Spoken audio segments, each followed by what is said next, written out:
after the women get through taking care of everything and cooking and closing down the kitchen, they sit around and talk. That's the reason for the title Kitchen Closed. So, welcome to the show. Don't forget to invite people over. Let's fix it. My hair will be blowing. All right. So, get people over. I always say that. No need to say like, comment, share, and subscribe. You already know. You see the title. Jane Doe versus the church. Who is that? And that term breeder, was that used just to throw us off? We heard the term breeder when a certain population was seeking rights and wanted to exercise free will with certain issues. And so breeder was the term given to another population. We heard a lot of pushback and back and forth concerning that term. Well, that comes full circle back to Jane Doe versus the church. I'm loving these topics. For one, I get to talk about them from a different perspective, a different view, with a different aim. So as you hear people talking about the issues we are experiencing here in this country or just in their lives in general, remember some of these conversations we're talking about, because a lot of that goes hand in hand.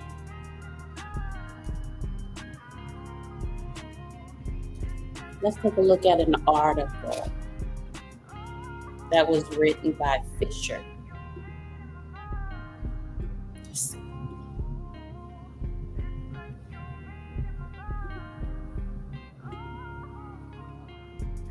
Okay, so this published work was by Mike Fisher, and it's titled Women Become Breeders in the Dystopian Louis Erdrich Novel. Fisher is writing about a novel that this particular author has out, and I thought it was interesting because, as I mentioned, we heard the term breeder when LGBTQIA plus population wanted, a few letters out of that population wanted to exercise certain rights and free will, and didn't necessarily come about it the most appropriate way. And so we resulted in that term breeder for natural women, natural born women, biological women. And you remember, if you were watching or hearing the news around that time, I'm sure you were, it was all over the place, so that's no secret. But I heard breeder again, and so it brought me to this article. So let's go through this, and it's going to bring us right back around to the topic of today, Jane Doe versus the church. In the future home of the living God novelist Louis Erdrich, dystopian parable of the way we live now, civilization and all its creatures are careening backward, even as the world ostensibly crawls forward. In the future chronicled by Cedar Hawk Songmaker, a pregnant Native American writing a journal that her unborn child may never read, evolution has reversed course. Infants are losing the power of speech. Plants and animals increasingly resemble long-extinct fossils. Weird birds take flight alongside dragonflies with 3-foot wingspan and softball-sized eyes. Our bodies have always remembered who we were, muses said. And now that they have decided to return, we're climbing back down the swimming pool ladder into a primordial soup.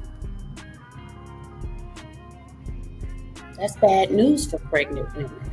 Rounded up by UPS, the Unborn Protection Society, on behalf of a shadowy theocracy calling itself the Church of the New Constitution. Sounds like episode 5 from yesterday. Go back and watch it. It's on here on Life&Giggles. It's also on YouTube, but you know I'm going to get those copyright strikes. That's why I'm not into monetization. Just come on over to Life&Giggles. The apparent goal: preserve those increasingly rare offspring who someone haven't exceeded the evolutionary trend while using childbearing women as breeders, housing previously frozen embryos. This is interesting. We've heard of the in vitro process, IVF. Some of us have explored it or researched it, consulted about it, or actually gone through the process. So to hear this, I guess that's a good and evil in everything. But this is the reason for the pushback of IVF from the inception of the plan. It all suggests Margaret Atwood's The Handmaid's Tale, as Idrich writes in a note to her readers. It relates to a here and now of white men in dark suits deciding crucial issues of women's health. I saw Handmaid's Tale. The second season, I believe, is also good. And it makes you think. So if you're not familiar with The Handmaid's Tale, let me help you familiarize yourself as we talk about this breeder topic.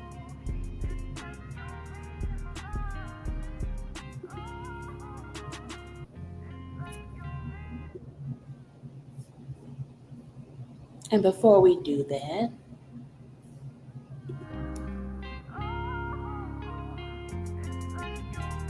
go ahead and give a disclaimer so people don't even have to worry about getting ignorant. Here's our disclaimer. This is for the purpose of criticism, commenting, news reporting, and teaching, scholarship, and possible research. Fair use.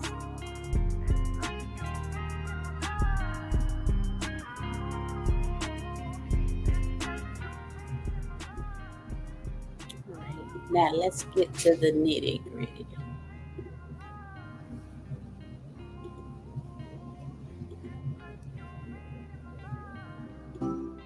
In Margaret Atwood's near-future novel, The Handmaid's Tale, a Christian fundamentalist regime called the Republic of Gilead has staged a military coup and established a theocratic government in the United States.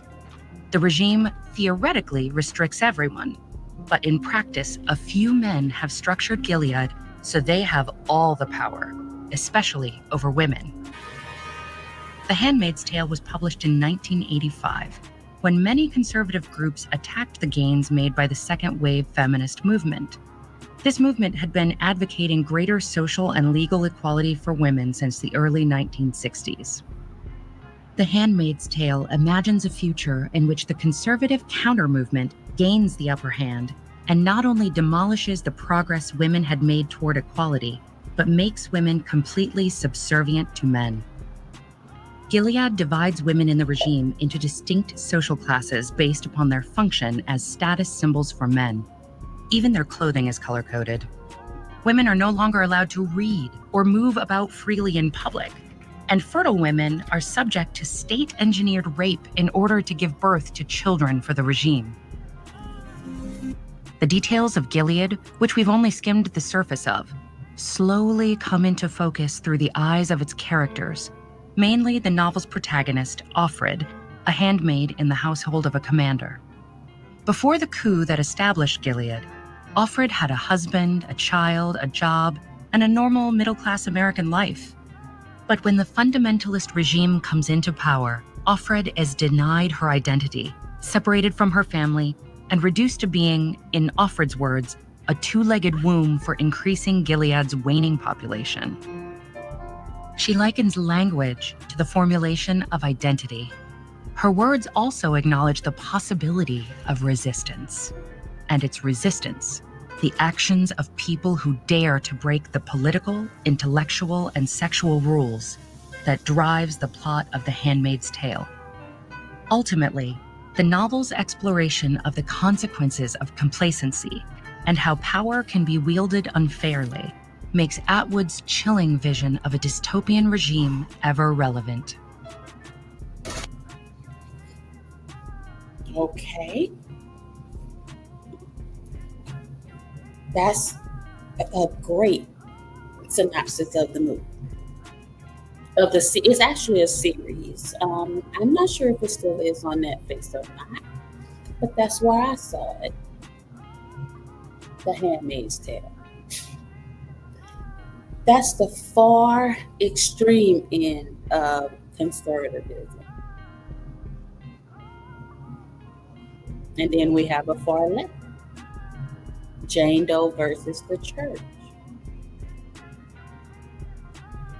Both ends, all ends have extremes. You see how they stripped the family in The Handmaid's Tale, and everybody had a function. I'm not opposed to women bearing children and having a traditional family. Any of it. But what is a problem is the need for the power to dominate, to make women subservient. And you can see that agenda slowly moving in. I always say, every time something big happens, the foot soldiers come along, aka pawns, and do the work, do the dirty work and the work of the enemy.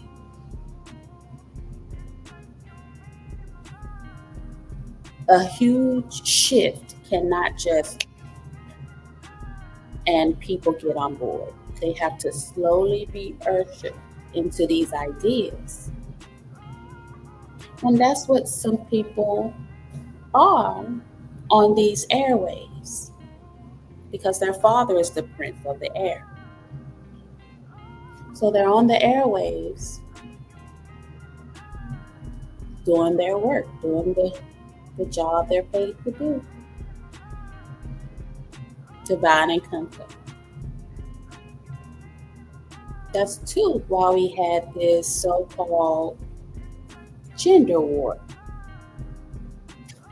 So that when the idea of Handmaid's Tale is presented, you've already had a taste of it. You've already heard it. The programming had already commenced.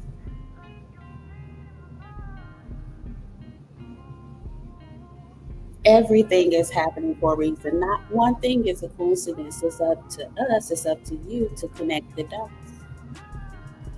and shift material where it should be. When you see one thing and it piques your interest, look into it. Go further.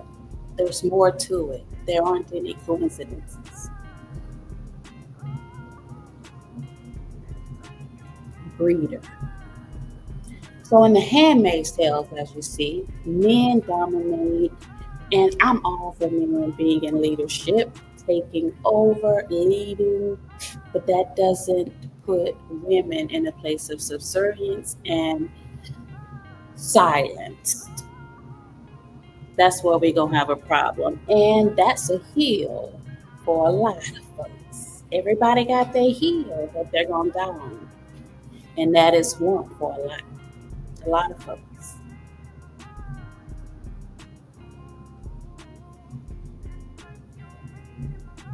Everybody got something they're going to die by. Now, family and leadership, that's different. But You probably ain't gonna get no more slaves like that.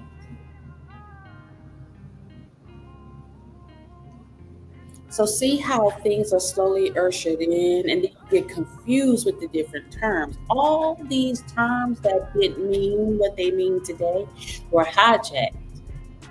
Woke was hijacked. I turned around one day and was like, that's not what woke means. That's been hijacked. I turned around one day and I said, that's not what racist or racism is. They've hijacked that term. They've hijacked breeder. Animals breed, but them calling natural born women breeders take away the humane function that's embedded in the concept. It's problematic. Now, let me tell you why. Getting us conditioned with the term breeder does not invoke outrage or a sense of alarm when we hear something like this.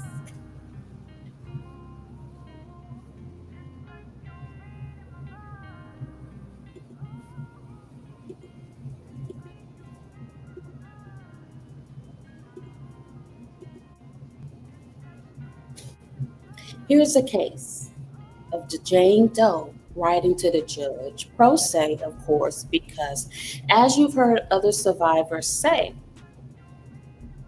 no one would take cases. I can almost kick myself in the butt for not going ahead instead of working on my PhD and going to law school like I initially wanted to do after my master's, after my graduate program. Because I am a psychology nerd.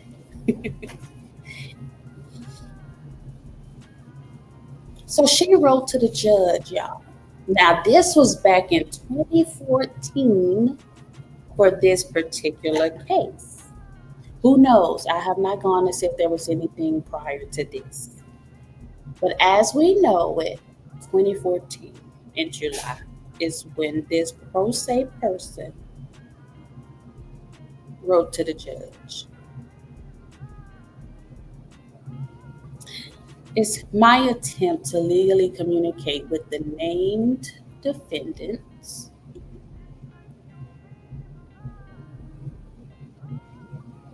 for trafficked Jane John Doe's, abused Jane John Doe, and in vitro surrogate Jane Doe and John Doe's. So this person has to write to the court because of, let's just get into it. It was brought to my attention by the feds that there is a possibility that someone trafficked my DNA, her eggs, from the year of 1985 until 2014. That's a lot of children.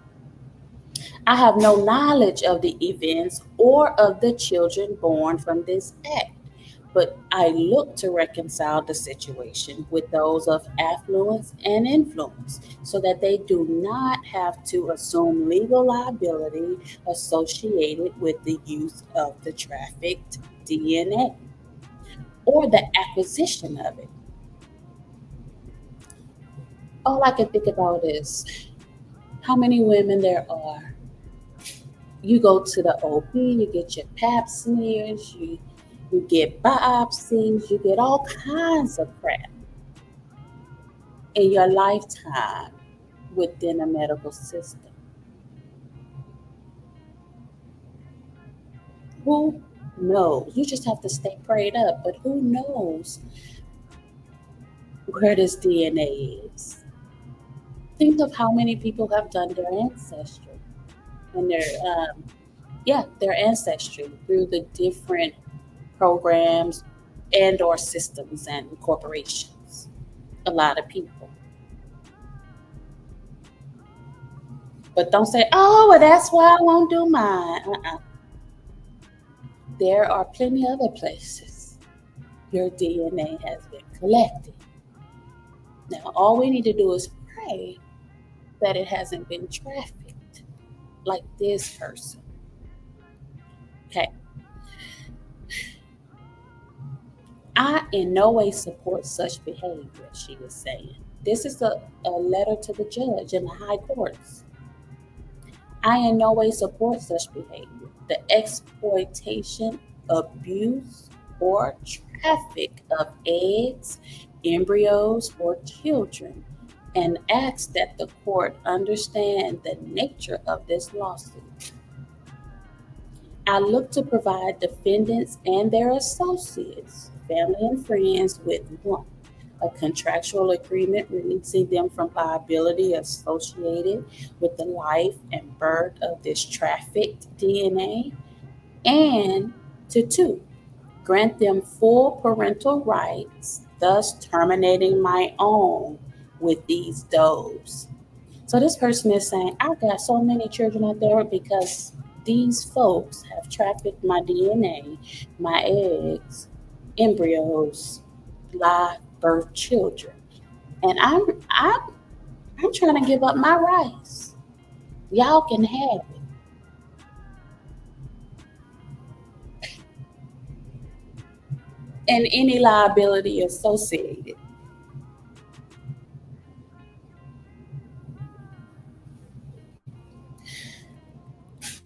This letter pertains to the following cases, also besides the case listed on the front of this document. Also seeking stipulation to remove both parties from legal criminal liability in the matters. Now this goes real deep.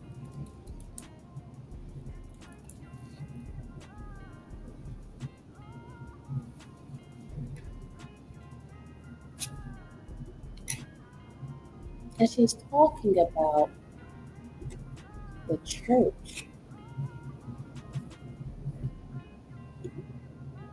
It's just strange.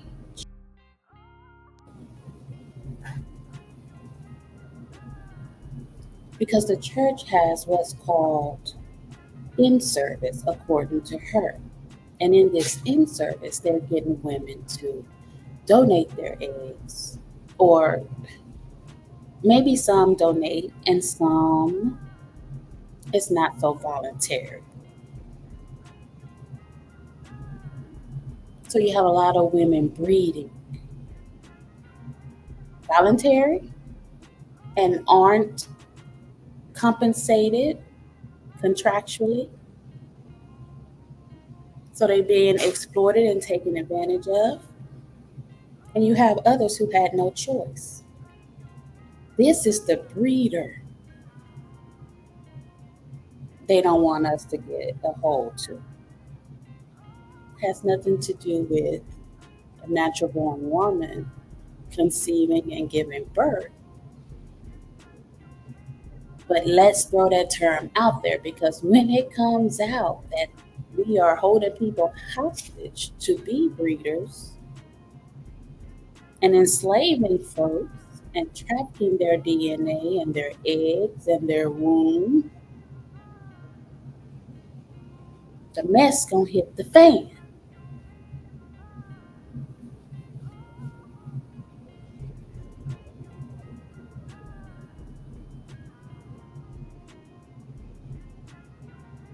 Jane Doe versus the church.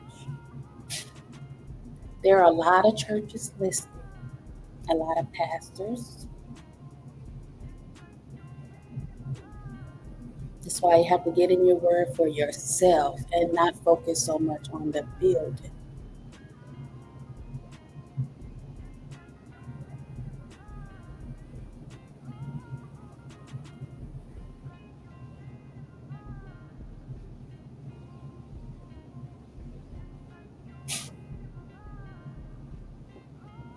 Mm.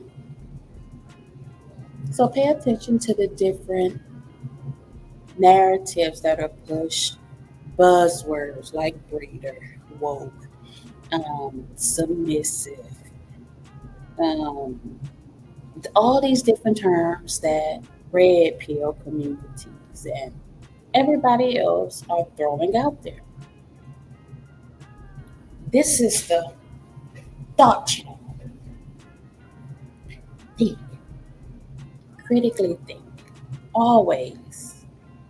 We rather be safe than sorry, so always question if there is an agenda.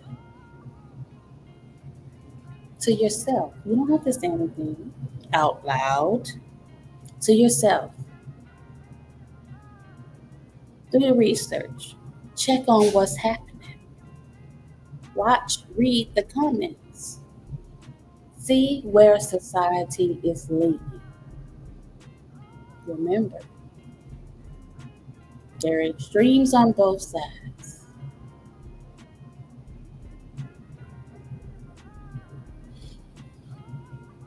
This was not intended to be a long one today, episode 6, but I did want to come and mention you hear these survivors saying things that you dismiss, and there are records that validate and back up those claims years prior.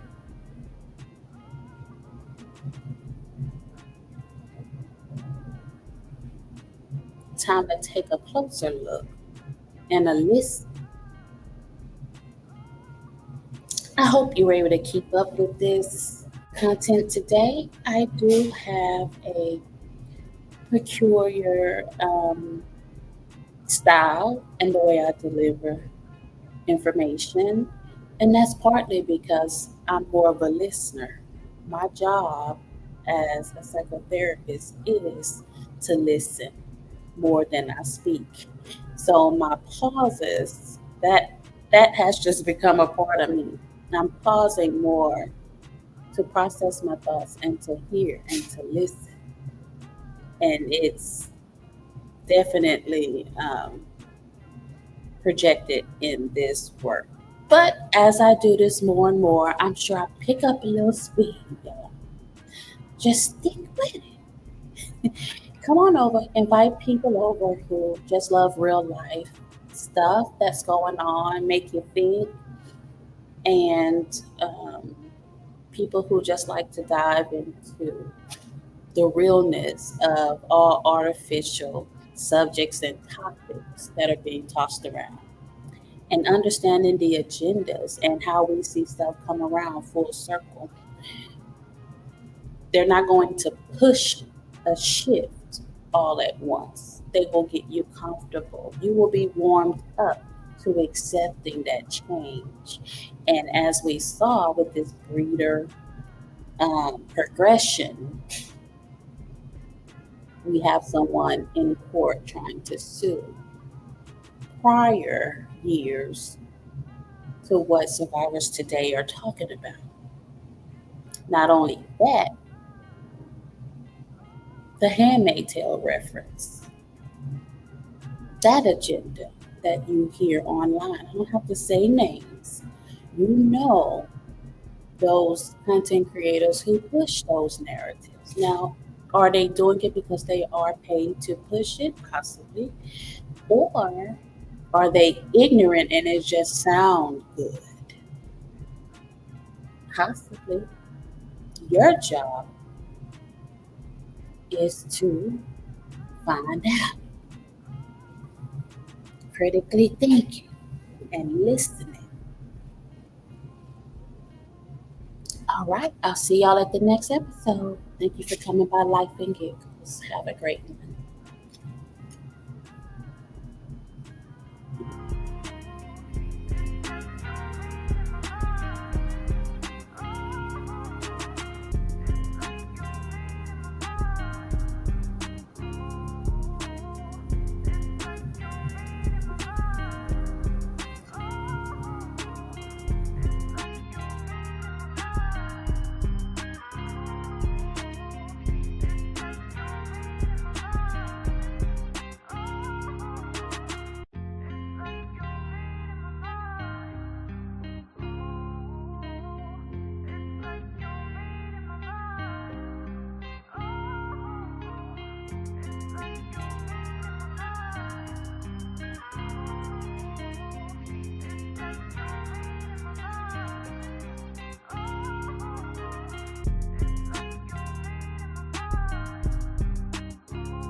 have a seat.